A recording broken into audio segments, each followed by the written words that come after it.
So we are continuing in our series in the book of John.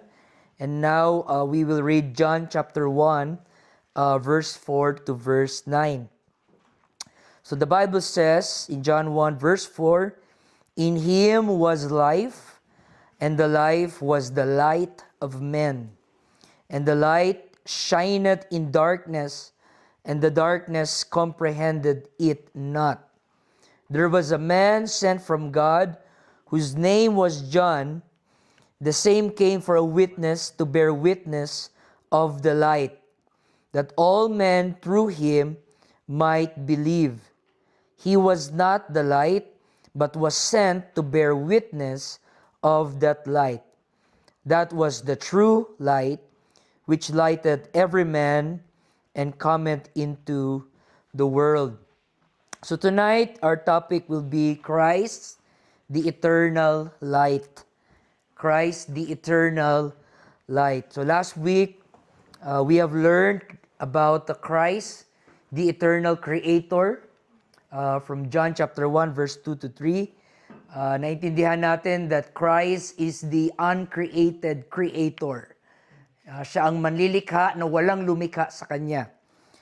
He has no beginning. Christ has no beginning. His flesh has beginning, but His existence has no beginning, but rather He is the beginning. The Bible says He is the first and the last, the Alpha and the Omega, the beginning and the end. So Christ is the beginning, and we concluded the message last week with worship to God by just appreciating the creation of God, yung mga nilikha ng Panginoon. The creation declares the greatness of the Creator. Just staring, gazing at the sky, on the waterfalls, the oceans, and the nature, it will compel you to worship the Creator and say, what a great God, what a magnificent God. Kaya kumanta tayo nung I stand in awe of you, because we are in awe of the greatness of God. But tonight, we will come to learn that not only Christ is the source of life, but He is the source of light. Everybody say light. He is the eternal light. See, after the fall of Adam and Eve, nung nagkasala po mga kapatid si Adam and Eve, man is by nature in darkness. Apart from God is darkness. If God is light, if Christ is light, therefore, without God, there is darkness. So, without the presence of God, darkness is the result. And when we say darkness, we are referring to sin. And I don't need to expand this much, but just look at the world. Just look at humanity. Just look at the culture. Just hear the news, listen to radio, and you can say to yourself that we are living in a very dark world. It's everything is bad news now. Whether in social media, we can hear some of the most heinous crime unimaginable. We can see some countries for the legalization of abortion, killing of the babies, and we see some institution na nagdoctrinate to the children of homosexuality. And we see news of husband killing their wife killing their husband, the children killing their mother killing their children. It's a very, very dark world, brothers and sisters. We are immersed in darkness. In fact, tayo mga kapatid ay gumagapang sa kadiliman. We are groping in darkness that we don't even know now what is light and what is darkness. Ganon nakakonfuse ang mundo ngayon. Dati, simple lang ang buhay. You know what is a man, you know what is a woman.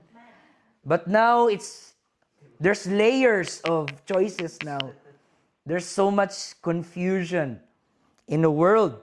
Let's read Isaiah chapter 5. Turn your Bibles in Isaiah chapter 5, verse 20.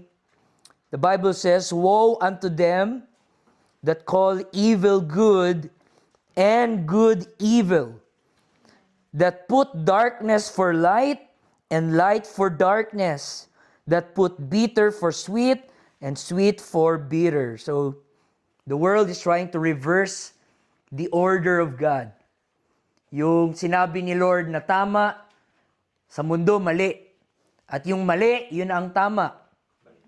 If you try to preach the word of God in public, you'll be mocked, you'll be hated, you'll be ridiculed. But when you try to dance naked in public, you'll be praised. And you'll be appreciated. Titrending ka pa. And sabihin na, grabe, ang tapang na tao. So, it's a very, reverse. Gagawa ka ng mali, pupurihin ka ng tao, gawa ka ng tama, aapihin ka ng tao. And that's just the evidence of the darkness in our world. Isaiah 5:20 says, yung darkness ginagawang light, yung light ginagawang darkness, yung mapait ginagawang matamis, yung matamis ginagawang mapait. And why such darkness in the world?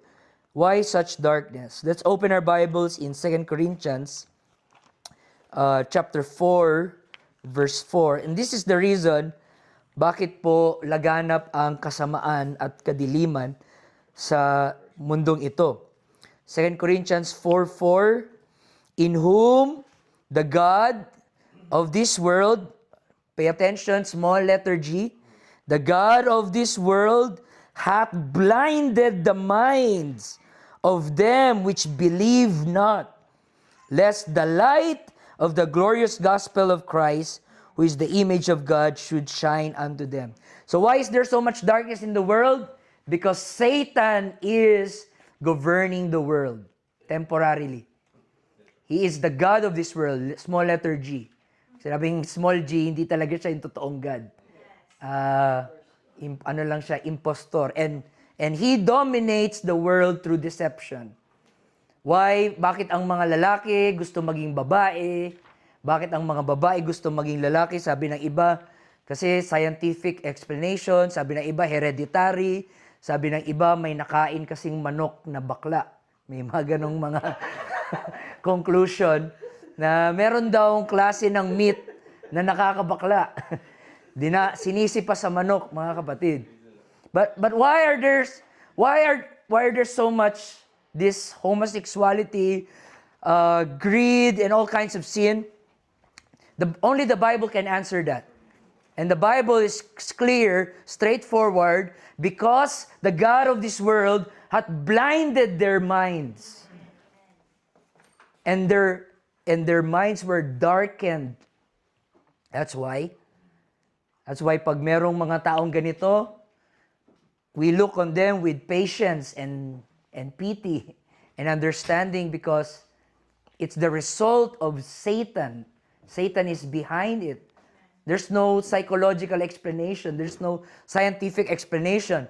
The only explanation why people keep living in sin, because of the spiritual aspect. And the spiritual aspect is Satan is blinding their minds. Satan gives them false hope, false happiness, and false light. That's why the world is plunged into darkness. Politically, Diyos ko, sa Pilipinas pa lang, talamak na ang kadiliman at ngayon na-expose na sila.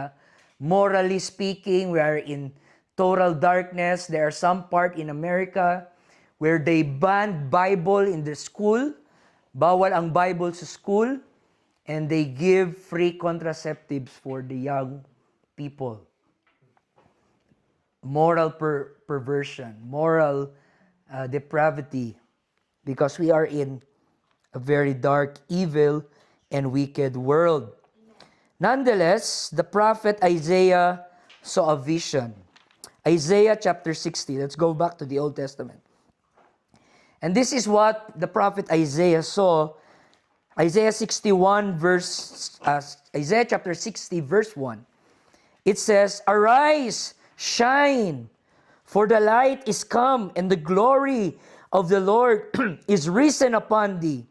For behold, the darkness shall cover the earth, the gross darkness, the people.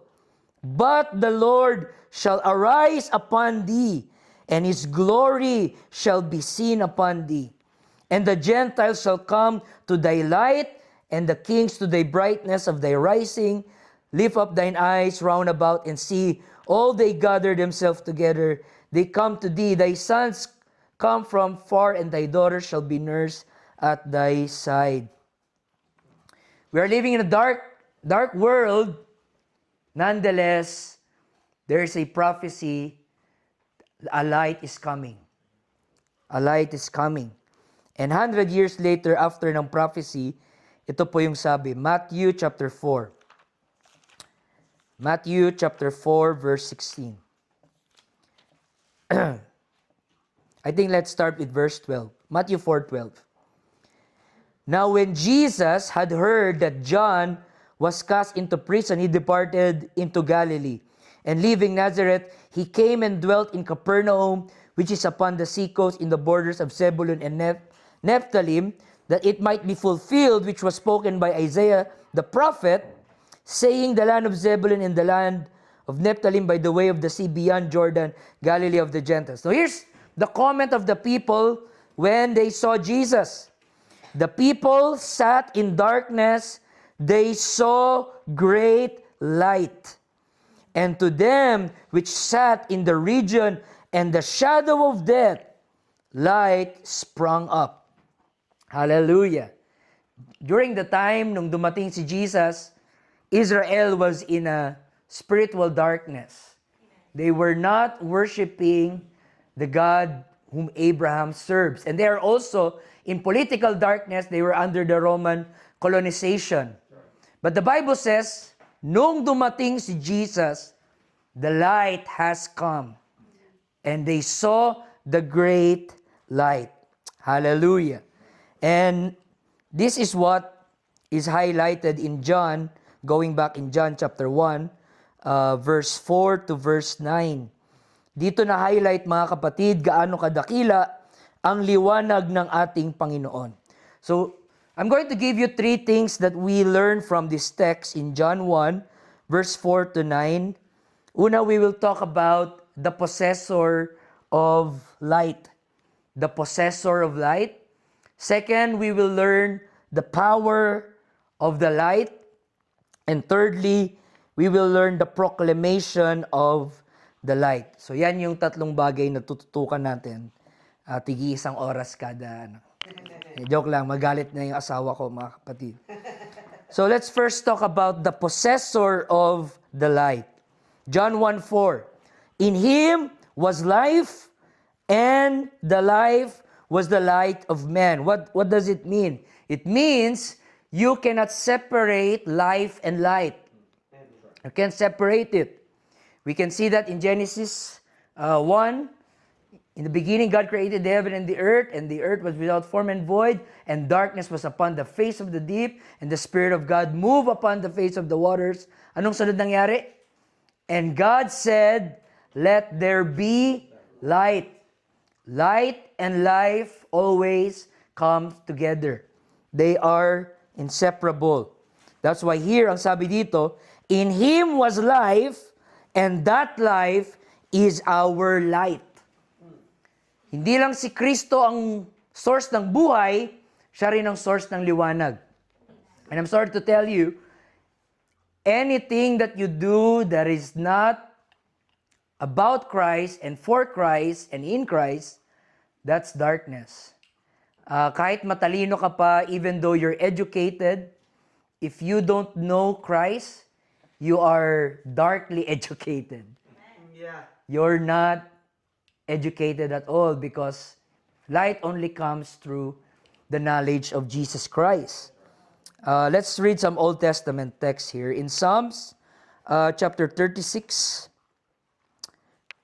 Let's read it here. Psalms chapter 36, verse. Brother Regan, can you please read it? Psalms chapter 36, verse 9. And in this text, we can see that life and light, you can't separate it. Psalms 36 and 9. For with thee is the fountain of life, in thy light shall we see light. Amen. With this, the fountain of life, then comes light. When you have the life of Christ, you also have the light of Christ. You can't separate it. You can't say that, I'm a Christian. I am for Christ, but I'm the person who loves darkness. I'm the person who loves evil. But I love Jesus also. You can't mix it. You can't mix it. Life and light comes together. In Psalms 27, verse 1, one of the most, popular passage, the Lord is my light and my salvation. Whom shall I fear? The Lord is the strength of my life. Of whom shall I be afraid? Not only the Lord gives light, but the Lord is our light. Not only the Lord gives salvation, but the Lord is our salvation. I love how David just personalized it. David said, the Lord is my akin, aking ilaw, aking liwanag, at ang aking kaligtasan. Psalms 119, because God is light, even His words is pure of light. Psalms 119, verse 105. Brother James, can you just read it? Psalms 119, verse 105. Thy word is a lamp unto my feet and a light unto my path. Amen. Thy word is a lamp unto my feet and a light unto my path. So every one of you who's driving at night, you know the importance of light. Right? I don't know if you're brave enough to drive without light. I tried it. You tried? It's scary. Thank God that you're still alive. But we know it's dangerous because it's just unknown in darkness. Akala mo, hawak-hawak mo, bulaklak. Pala ahas na, pala mga kapatid. So, life in darkness is just, you don't know. You don't know if you're doing right. You don't know if you're doing wrong. You don't know kung nagpa-progress ka ba because you're in darkness. You don't know. It's unknown. The Bible says His word is lamp unto our feet and light unto our path. Amen. That's why we need to always attend Bible study. Because it gives light. While you're listening, habang nakikinig kayo, tuwing Sunday, tuwing midweek, tuwing Bible study, yung dating hindi mo magets, yung dating malabo, anong ginagamit na term? Naliwanagan ako Liwanag din yung gamit na term. I was enlightened. That's why we can see maybe in cartoons or in kids show, once na may knowledge, lagi ang picture is a light bulb. There's light, nag-click. And the Word of God gives light. The Word of God gives light. And how come His Word brings light? Let's read 1 John chapter 1, verse 5. Medyo malayo-layong atras. 1 John chapter 1, verse 5. Bible says, this then is the message which you have heard of Him, and declare unto you that God is light, and in Him is no darkness at all. When we say darkness here, it refers to sin, to sinful nature. So nature ng Panginoon ang light. Nature ng Panginoon ang liwanag. The Bible is clear. God is light, and there is no darkness at all. Now I know that many of us has our own imagination of what heaven looks like. Somehow, even the AI, kahit papano, nagbibigay din ng konting excitement sa atin of what does heaven looks like. And but the truth is, it's beyond our imagination. We cannot perfectly imagine what heaven looks like. You can think of the most beautiful place you could ever think of. Heaven is still more beautiful than that. It's like 100 times 100 more beautiful than we can imagine, right? The Bible says, no eye has seen, no ear has heard, no mind can conceive what God has prepared. You cannot imagine what God has prepared. However, the Bible shows us a glimpse of what heaven looks like. And the Bible says that in heaven, there is no sun. There is no sun. Let's read Revelation chapter 21, verse 23. Now look, this is what heaven looks like. Revelation 21, verse 23. And the city had no need of the sun. And there's no moon in heaven to shine it. Why? For the glory of God lighten it. And the Lamb is our light. No need for sun, no need for moon. For God is the light in that place. And the nations of them which are saved shall walk in the light of it. And the kings of the earth do bring their glory and honor into it.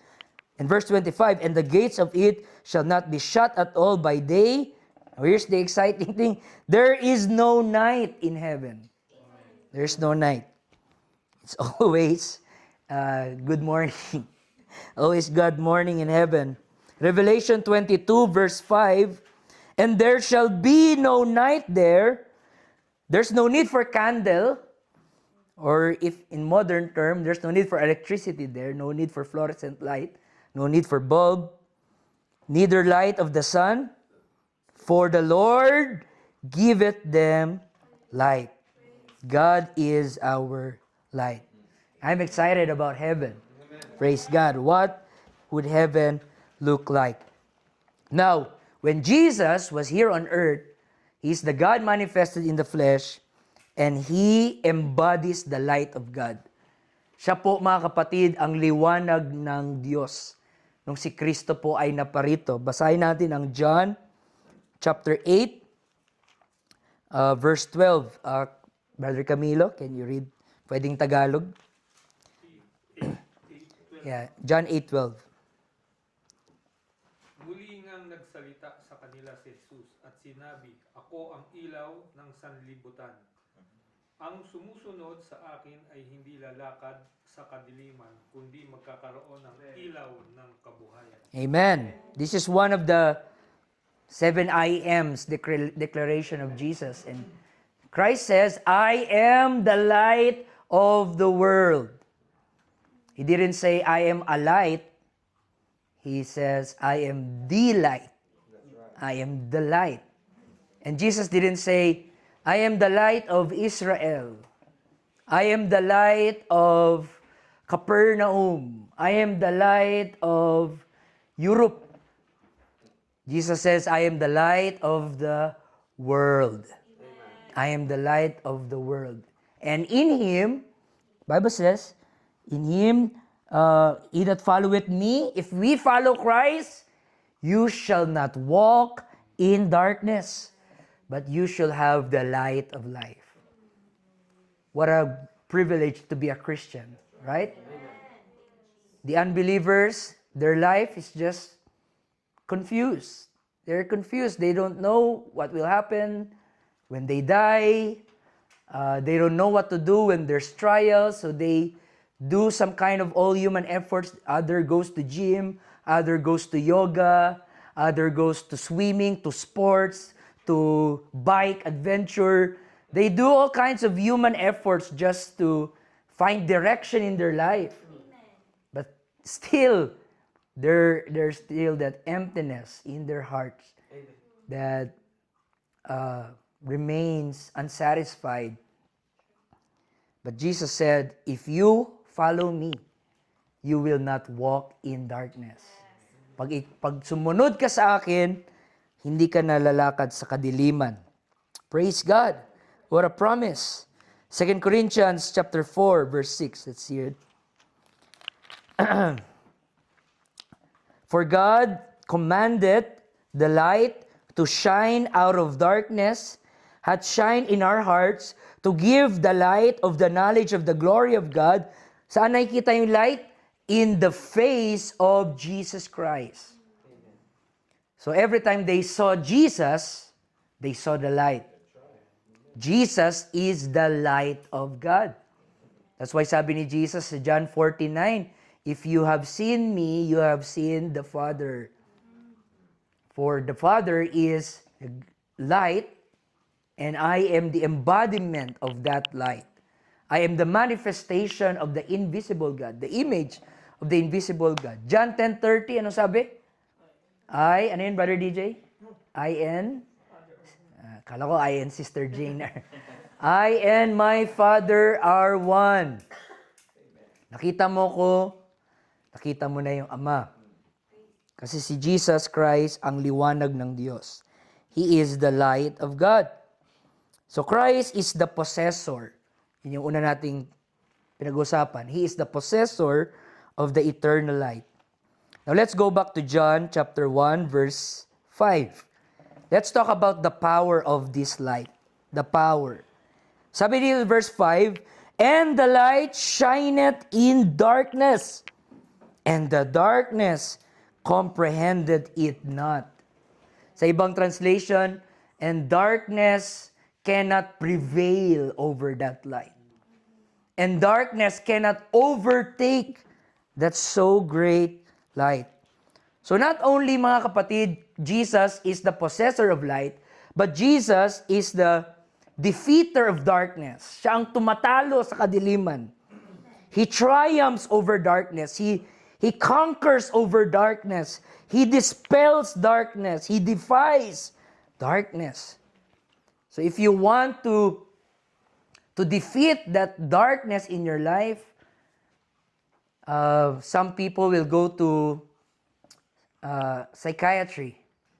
And sa Pilas, Pastor, uso na rin. Like 800 pesos per hour. You have to pay 800 pesos per hour for consultation. And the first 45 minutes is just question and question and question. How do you feel? What do you do? What happened? Hanggang naubos na yung oras mo, bayaran mo na 800. So, depressed ka na, namumulubi ka pa, mga kapatid. No? So, yung tao, ang dami nilang ginagawang paraan para lang malabanan yung kadiliman sa buhay nila na hindi nila maintindihan. May iba psychiatry, may iba di nila alam, kaya nightclub na lang, drugs na lang, alcohol na lang. Di naman nila ginagawa yun dahil masaya sila eh. Ginagawa nila yun kasi malungkot sila, pangtapal yun ng kanilang kalungkutan, mga kapatid. Party, enjoy. Kasi nga, kung masaya ka, hindi mo kailangan ng bar, hindi mo kailangan ng drugs. Pero kaya sila nag-drugs, kaya sila nag-party, kasi malungkot sila. And they're looking for, someone to fill that void. Hallelujah. But here, the Bible says, only Christ is the light. And when the light of Christ penetrate in your life, darkness, nadidispel ang kadiliman, mga kapatid. Hallelujah. There's a saying, all darkness in the world cannot extinguish the light of a single candle. Kahit isang kandila ay sapat na para, tawag doon, i-dispel, hawiin, ayun ang word. Hawiin ang kadiliman, mga kapatid.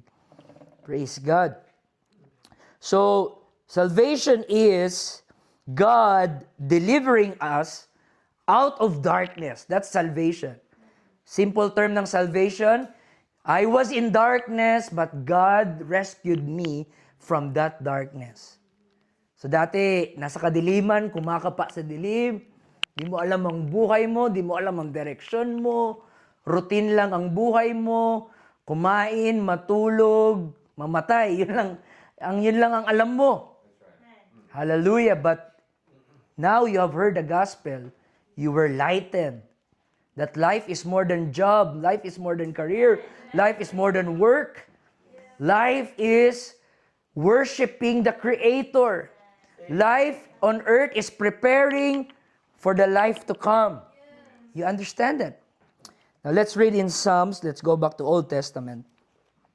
Tingnan nyo to, ang gandang passage nito mga kapatid. In Psalms chapter 107, verse 10 to 15, I'll read it. Psalms 107 verse 10, such as sit in darkness and in the shadow of death, being bound in affliction and iron, because they rebelled against the words of God and contemned the counsel of the Most High. Therefore, he brought down their heart with labor. They fell down, and there was none to help.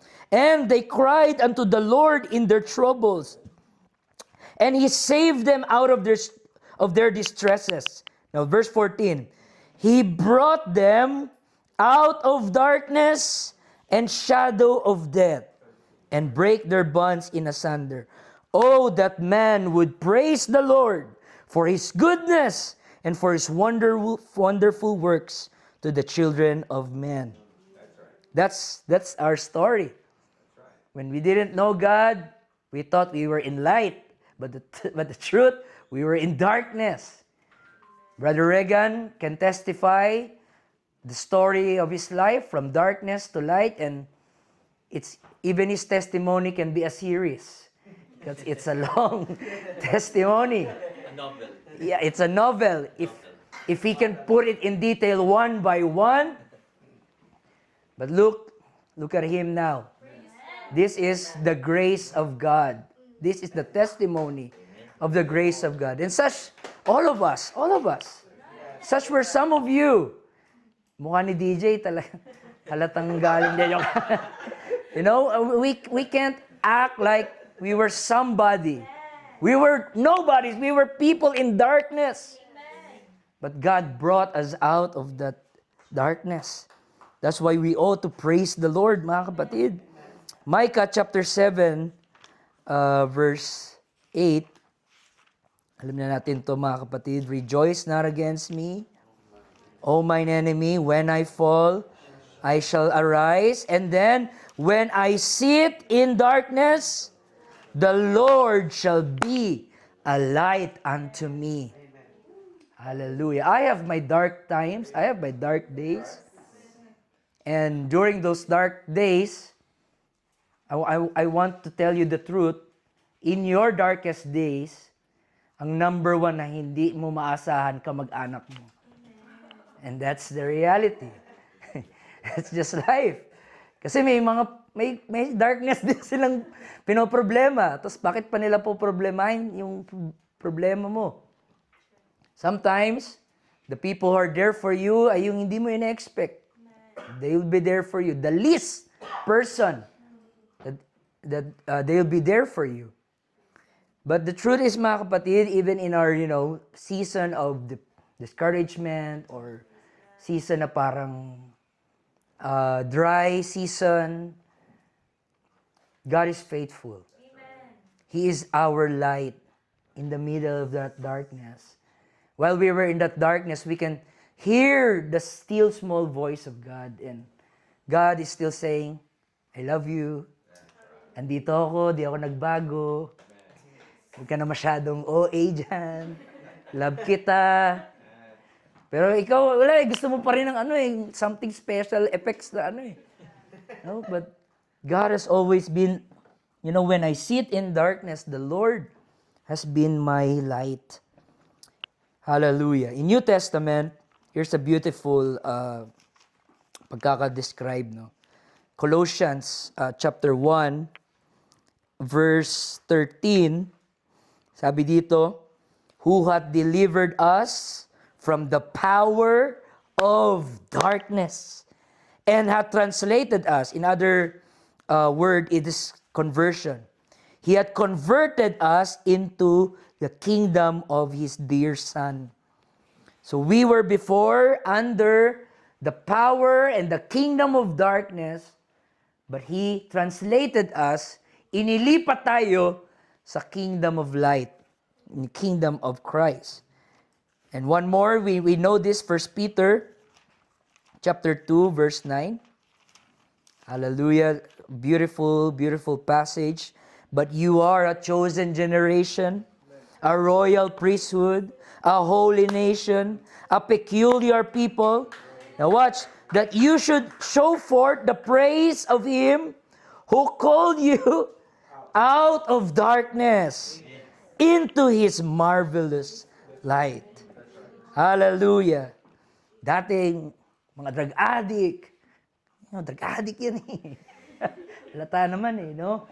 Dating mga sugarol, dating mga manginginom, dating, ano bang buhay mo dati, Brother Camilo?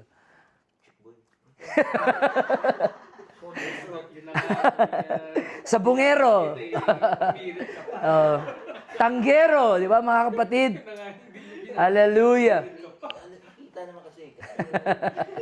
Nagtalo pa. But ngayon, Brother Camilo, you are now a chosen generation, a royal priesthood, a holy nation, a peculiar people. Kaya dapat lagi magpuri sa church, lagi magpuri pag midweek. Saan paggawain, hindi tayo nagpupuri eh. Buti yung pastor natin, may patience eh. Mabait na pastor to eh. Kung ako yan, o kaya si yung ibang pastor, mga di nagpupuri, talagang ano eh, banatan eh. Dati ka lang sa kadiliman, tapos tatayo-tayo ka lang dyan, para kang sino. Di ba? Parang yabang mo ah. You were just called out of darkness. Amen. Now you are in His marvelous light. That's why we're told to show forth praise to Him. Amen. Because sino lang ba tayo noon, mga kapatid? Ano bang panghambog natin? Hallelujah. Now, still, the question is, why are some people, even though they heard the gospel, even though they heard the word of God, they are still in darkness? And the answer is in John chapter 3, verse 19. And here's the reason why. And this is the condemnation that light is come into the world. Pero ito ang problema. But men love darkness. Yun ang problema. Rather than light, because their deeds were evil. For everyone that doeth evil hateth the light, neither cometh to the light, lest his deeds should be reproved, or other word, exposed. Mahirap iligtas sa kadiliman yung taong gusto yung kadiliman. Amen. Yun ang problema eh. Amen. Paano mo matutulungan yung tao makaalis sa kasalanan na yan? Eh, mahal niya yung kasalanan niya eh. Di lang mahal, gina-justify niya pa na normal lang to, walang perfecto, tao lang tayo. And this is the reason why, even though there is the light of the world, but still they are in darkness. Why? Because they love darkness. They love sin. And you know it, lahat ng uri ng kasalanan, meron talagang aspect ng kadiliman. No? Sa nightclub, didiliman talaga yan eh. Kasi parang mas masarap gumawa ng kabalastugan pag madilim. Hindi nakikita ng tao. Wala ka namang nakitang club na talagang full light, mga kapatid. Mahuhuli yung mga galawan nila doon. Kailangan madilim. Para yung mga pangit, magmukhang maganda. Oh. Yung mga yung mga bading parang babae. Kasi madilim eh. Hindi nagkakaroon sila ng mga one night, mga kapatid. Pero after nun, pag umaga na, hiyang-hiya, embarrassed, nagulat. Ladyboy pala. Hallelujah. They don't want light. They don't want light. Aros lahat ng uri ng kasalanan, mga magdanakaw. Hindi yan timing na malakas yung ilaw at laging nasa kadiliman, mga kapatid. And this the reason why kahit anong pilit natin, mag-preach tayo sa kanila, mag-pray tayo sa kanila, if they love that darkness, they cannot be delivered from that darkness. They must hate darkness. Kailangan maggalit sila sa kadiliman. Kasi pag mahal nila ang kadiliman, hindi sila mapapalaya, mga kapatid. Another text, John 12, 35 to 36, Jesus said unto them, Yet a little while the light is the light with you. Walk while you have the light, lest darkness come upon you. For he that walketh in darkness, ito yung sabi ko sa inyo kanina, knoweth not whither he goeth. People that are in darkness, they don't know anything. They don't know their purpose, they don't know their meaning, they don't know their direction. It's just unknown. 36, while ye have light, believe in the light, that ye may be children of light. Tell your neighbor, say, you are children of light. Amen. We are children of light. Now, if patuloy ka mamuhay sa darkness, patuloy kang mamuhay sa kadiliman, time will come, light will expose you. The light will expose you. Pag wala ka namang ginagawang masama, pag nakita ka ng pulis, you feel safe, di ba? Pero pag alam mo may ginagawa kang illegal, tuwing may pulis, pinapawisan ka, kinakabahan ka. Baka aarestuhin ka na. So yung dapat na kampi mo, nagbumukhang kaaway dahil nga you're in darkness. You're in darkness. And this is what Jesus says for a warning to all of us. Mark chapter 4 verse 22. Sabi dito mga kapatid, Mark 4:22, for there is nothing hid which shall not be manifested. Walang lihim na hindi mabubunyag. Neither was anything kept secret, but that it should come abroad. Light will expose you. Keep on living in darkness. Time will come, light will expose you, and it will be embarrassing. It will be very, very humiliating pag in-expose ka na ng liwanag. Kaya huwag kayong mainggit sa mga taong gumagawa ng kasamaan at parang hindi na uhuli. Ngayon, wala ka pang work, parang natitempt ka na lang din gawin. No? Kasi walang trabaho kailangan kapit sa patalim. Wag mga kapatid. I remember in the book of Proverbs, mas mabuti pang konti lang ang pera mo, at least may integrity ka, kaysa yung may kayamanan ka na galing sa kasamaan. Yung sabi sa Proverbs, mga kapatid. Okay, mainggit for people who were living in darkness. Don't be envious. They're not caught. They're doing drugs. They're not caught. They're stealing money from people. They're not caught. He's committing adultery, and it's been 8 years now. He has never been caught. Don't be envious with that, because time will come, the light will show up, and light will expose it. God doesn't expose it now because God is merciful and patient and giving them the time to repent. But there is also a time for God to release His righteous judgment. I-expose yan ng Panginoon, at lahat ng na-expose, hindi masaya. Amen. Lahat na na-expose, di masaya. Like, I always use an illustration. Pag ikaw lang ngayon, you look, you smile, look on the mirror, smile ka, parang malinis ngipin mo. Pero pag yung ilaw, yung flashlight ng dentist yan, kulat ka, dami kong tinga, dami kong cavities, dami ko palang tartar, kala ko malinis ako. Pero nung in-expose ng liwanag, ang dami pala. And minsan, pasok tayo sa church, kala natin, mabait ako, mabuti ako, magaling ako. Pero nung tinamaan ka ng ilaw neto, talagang, uy, ako yun ah. Nakakahiya. Masama pala yun. Hallelujah. Walang sikretong hindi mabubunyag. At ang sabi pa dito, lahat ng itinago mo ay ipapublicize ng Diyos. If you keep living in darkness, God will expose you. Here's the warning of the Apostle Paul. Bilisan ko mga kapatid. Ephesians chapter 5, verse 11. Paul says, and have no fellowship with the unfruitful work of darkness. Watch, but rather expose them. That's it. Open rebuke is better than secret love. If you really love your brother, you will expose them. Not really shame them or humiliate them, but you will tell them the truth that, brother, that's wrong. That's sin. I love you and I don't want you to walk in darkness. And the Bible says we must avoid people who are still doing these works of darkness. 1 Corinthians chapter 4, verse 5.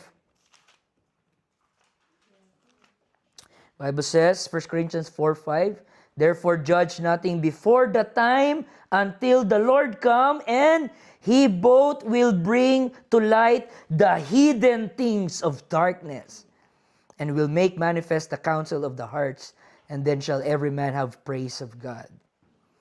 You try to do darkness in the church, God will expose you. And ngayon, yung mga politician stealing money from people, isa-isa na na-expose. Sisihan na, turuan na, bintangan na, kung ano-ano. Pero ilang years nilang ginagawa yun, hindi alam ng public. Pero ang Diyos ay Diyos. At you cannot go above the law. No one can go above the law. No one can go beyond the law. The light will always expose you. And we as Christians, we are not exempted. There's also a warning to us that even though we're Christian, we can still have darkness. Let's read this. 1 John chapter 2, verse 9. The Bible says, he that saith he is in the light, now watch, and hateth his brother is in darkness until now. Ooh, that hurts. But he can preach good. Galing niya mag-preach eh. Dami niyang Bible verse eh. Pero daming hinanakit. Anong sabi ng Bible? Tayo, mabait tayo, sabihin natin, wounded lang siya. Pero ang sabi ng Bible, he is in darkness. That unforgiving, bitter spirit sa kanyang puso, it's darkness. Sabi, he is still in darkness. He that loveth his brother abideth in the light. Pag umibig ka, nasa liwanag ka. Verse 11, but he that hateth his brother, you are in darkness, and you walk in darkness, at hindi mo alam na nasa darkness ka. Yun ang mahirap eh. Kala mo, may karapatan ka kasi nasaktan ka, na-offend ka. Rights ko to. Hanggang yung rights naging bitterness na mga kapatid. Of course, when there's sin, we hate sin, pero ang minimin ditong hate is the bitterness. The bitterness in our hearts, jealousy or envy in our hearts. The Bible says, he is still in darkness. So wala yan, kahit gaano ka galing magturo, Bible study, speak in tongues, kahit magaling ka mag-speak in tongues, kung di ka marunong umibig, nasa kadiliman ka pa rin. You're still in there. And that's a warning, mga kapatid, for us. So darkness may dominate for a moment. Darkness may looks like winning, but it won't last. Light will shine, and darkness is defeated. And last, mga kapatid, the proclamation of the light. Go back in John chapter 1 and verse 6 to verse 9. And just to sum it up, this is John the Baptist, nabanggit si John the Baptist. And si John the Baptist, mga kapatid, was popular and he has many disciples, si John the Baptist. And I think, alam ni John na yung ibang mga kabasa nito ay hindi kilala si Kristo. Kaya sabi ni John, hindi si John the Baptist ang light, but he only exists to point us to the true light. And I believe that all of us as a church, our ministry is like John the Baptist. We only exist to point to the people the true light. Pag ang ministry mo is pointing to you, di na ministry. Kahambugan yan. Tikal-tikal yung ginagawa mo. Tikalon ka. Pero ang ministry, point the people into the light. Point them to Jesus Christ. Hallelujah. So we are called, mga kapatid, to proclaim the light.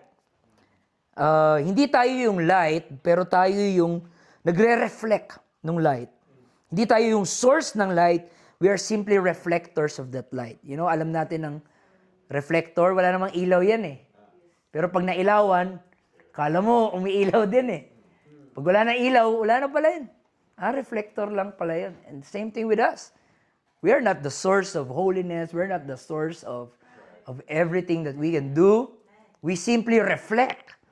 We are to reflect the true light. That's why in Matthew 5:14 to 16, bilisan ko na mga kapatid, sabi doon, let your light shine before men, that they may see your good works and glorify your Father which is in heaven. So, tayo din ay tinawag ng ilaw ng sanlibutan, not in the sense na tayo yung source ng light, pero tayo yung nagre-reflect ng light. Now, I want you to pay attention to this. There's another thing in Philippians chapter 2, verse 15. Paano tayo magliwanag? This is very, very good. Alam niyo paano tayo magliwanag as a Christians? Philippians 2:14. Do all things without murmurings and disputings. You want to let the light shine? Stop murmuring. Stop complaining in almost everything. Lahat na lang reklamo, sige reklamo. Christians should not be known as murmurers. That ye may be blameless and harmless, the sons of God, without rebuke in the midst of a crooked and perverse nation, among ye shine as lights in the world. Stop murmuring to your boss, sa unbeliever mo na boss, sa unbeliever mo na employer. Stop murmuring. Kung magbigay ka ng criticism, constructive criticism, but not murmuring. Yung yaw, tapos tinamaan din ako dito kasi murmurer din ako. Grabe yung right ni Mrs. Hallelujah. Ephesians 5:8. For ye were sometimes darkness, Ephesians 5:8, but now ye are light in the Lord, walk as children of light. Nasa liwanag ka na eh. Panindigan mo na yan, huwag ka nang babalik sa gawa ng kadiliman. So, we are called to be witness of that light, but we cannot witness the light if we don't walk in the light. That's it. Hirap ka mag-witness, baka naman bakit? Kasi di ka lumalakad kay Kristo. Pag lumalakad ka kay Kristo, hindi mo mapipigilang hindi siya ipagyabang sa mundo.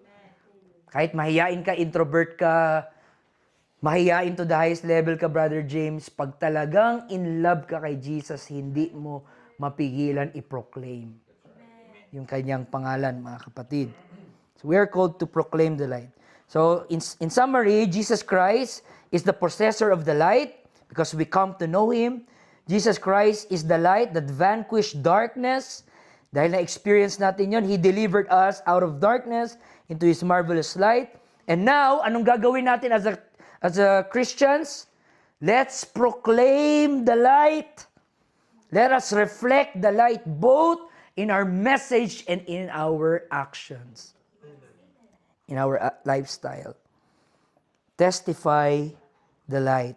Tell your neighbor, testify the light. Tell your neighbor, proclaim the light. Hallelujah. So, just my personal reflection, mga kapatid. I realized while I was studying this, I asked the question, how can I reflect the light of Jesus in my life? How can I reflect the light of Jesus? Number one, hate darkness.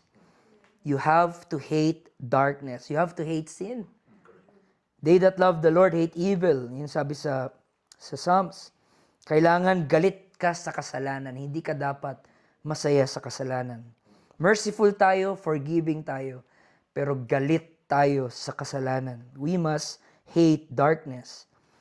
And secondly, we cannot just hate darkness because by ourselves we cannot fight darkness.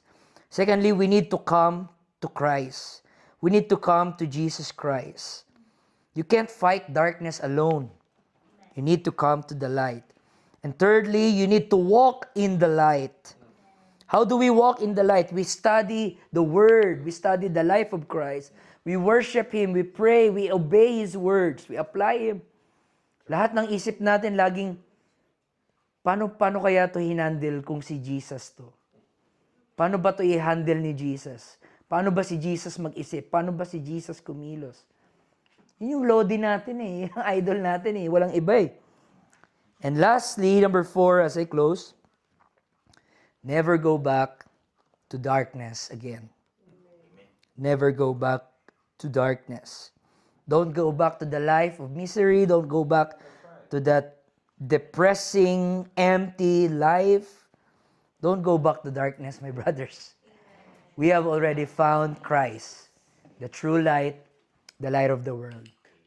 Hallelujah.